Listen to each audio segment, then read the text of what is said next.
We're using here an example of a pretty typical classroom type projector, ceiling mounted. And here we're going to just pull the projector off the existing mount. We start by doing that by pulling the cables out of the side of the projector. And in this case, we're going to release a set screw on the side of the projector, and it will slide off the rear of the pole. This is a fairly typical mount situation. Some mounts are different, but it's pretty typical.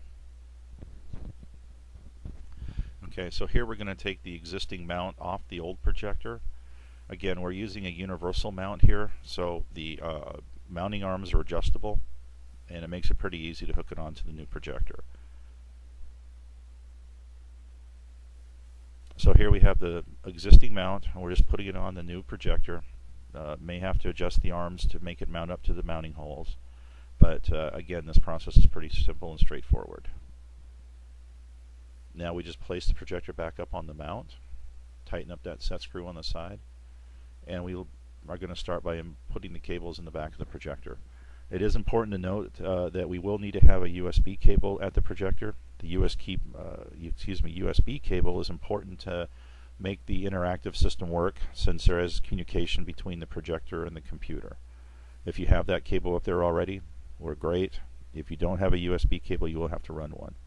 The last step in the installation process is just to align the projector to your screen and do the final adjustments to lock that down. Lastly, here we're going to run our light pen software.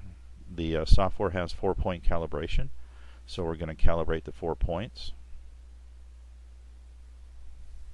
Once that's done, it takes about 6 to 8 seconds for the system to calibrate all the points on the screen.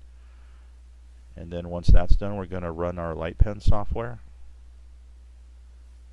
Again, this takes just a few seconds to run the software, and the toolbar comes up on the side. Here we're going to go into our whiteboard function, and we're going to write just a quick little message. And so now we have taken a non-interactive projector in a classroom, and we have added an interactive one. Thank you very much for watching our video.